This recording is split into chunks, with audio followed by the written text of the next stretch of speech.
I came out to my parents when I was 16 years old. My mother, when I told her that I was gay, refused to believe it. Refused. They kept telling me, you know, this is not who you are, you're not allowed to be this way, you know this is wrong. And you know, my mother was sitting me down and forcing me to study the example of Jesus to understand the role of men in our lives. And at the same time, they weren't letting me like hug or kiss my brothers and sisters. The longest I ran away was for a whole week. And I just called my mother and she said, where do you want your stuff? Because you're not allowed to come back. I got kicked out of the church. When you get kicked out of them, none of them are allowed to speak to you. So getting kicked out of the church was being like cut off from my whole entire world. There are over 1.8 million to 2.8 million homeless people in the U.S., and the latest estimates suggest that disproportionate numbers of those young people are gay, lesbian, bisexual, or transgender. After how many Pride Months, LGBT people, particularly less powerful youth, are still disproportionately likely to be punished rather than protected, and a shocker story in the June 21st issue of The Nation magazine reports that in detention, LGBT youth are more likely to be brutalized by peers and by staff alike than other inmates. We've got with us Daniel Redman. He's a contributor to The Nation magazine, and Gabrielle Prisco, director of the Juvenile Justice Project for the Correctional Association of New York. Let's start with you, Gabrielle, as you're here in the studio, and thanks for joining us. Thank you, Laura. I mean, we go through Pride Month after Pride Month. This is our gesture to say this stuff needs to be covered all year. Yeah. Talk about what is that root that ends up so many LGBT youth in detention? Why are there disproportionate numbers there? I think that's a great question, Laura, and I think you're right that flag waving is a symbol, but it does not really help young people, most of whom are very much at risk in society and particularly in the detention system. So I think there's a number of intersecting factors. One is schools, that there's a criminalization of young people in schools. Things that maybe when you and I were in school would have been handled by parents or by a principal are now there are police in school. And for LGBT kids who often face harassment and bullying in school, the consequences can be ratcheted up. And the connection between homelessness and detention? Yeah, also a great question. Well, there is really shocking estimates about the number of young people who are LGBT and homeless. I believe around 40% is the current estimate. And here in New York City, the Mayor's Commission on Homelessness and Youth just issued a report that really talks about this issue and talks about the need for specific programs for LGBT young people who might otherwise end up homeless. And I think there's another link through the foster care system and the juvenile justice system. Let me come to you, Daniel. Your piece, "I was scared to sleep," is the pull quote from one of the people that you interviewed. Talk about that person and her story. Well, I think that person characterizes what happens to many of the youth in the system. They face a situation where they face a daily drumbeat of abuse from their peers, physical, verbal, sexual abuse. A recent report from the Department of Justice says that LGBT youth are 12 times more likely to report sexual assault in prison than straight youth. And you have a situation where staff either look the other way or even target the youth themselves for brutal treatment. And overall, you have a system that tells an LGBT youth in the juvenile justice system that they deserve it, that all these things happening to them, whether to change them or to punish them for something they shouldn't be. Talk about some of the stories that you heard from people that you interviewed or people that the folks at the National Center for Lesbian Rights where you also worked talked to as they compiled their report. Absolutely. Well, just taking, for example, the young woman I interviewed for the article, Crystal, she was in the juvenile justice system in Louisiana. And I think that she went through many of the things that I described here. A daily physical abuse from her peers in the facility, staff members who would call her homophobic and transphobic names on a daily basis, and two of her friends were sexually assaulted so brutally that they required surgery. She also, and I think this is a very important point to make, was subjected to a course of action to try to change her gender identity in the facility. And we've seen examples of this across the country, from places like Louisiana to Pennsylvania, and everywhere in between. Gabrielle, there's one of the aspects of Daniel's story that talks about the amount of time that LGBT youth in juvenile detention spend in isolation, yes, and what that does to their education. It reminded me of, so many civil rights struggles where you have yes, not the punisher being put in isolation or punished, but the victim being taken yes, away. Now, the authorities often say it's for their protection.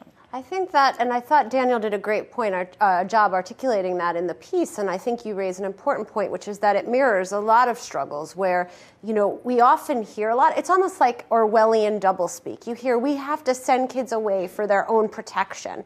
Yet what we see happening in the institutions is that kids become hardened, that they're removed, at least in many current manifestations of the juvenile justice system. They're removed from their supports, removed from their communities, from their family, from mental health services, from substance abuse treatment. If they're receiving those treatments in the community, they're often not available inside prisons. You also have kids who are brutalized, not just LGBT kids, but all kids. The Department of Justice here in New York did a 2-year investigation and found in 4 state facilities that kids were having their arms broken, concussions, spiral fractures by guards. And yet, judges, you will often hear them say, we have to send these children away. It's in their best interest. And I think for LGBT kids, the harms are particularly severe. And the use of isolation is often a quote-unquote protective mechanism, even though, as I believe Daniel spoke about, every sort of major institution like psychiatric, psychological, professional organization has condoned such practices. And this has a terrible impact on, of course, their education. If they're in detention centers that at least have educational facilities, what happens to those young people, Daniel?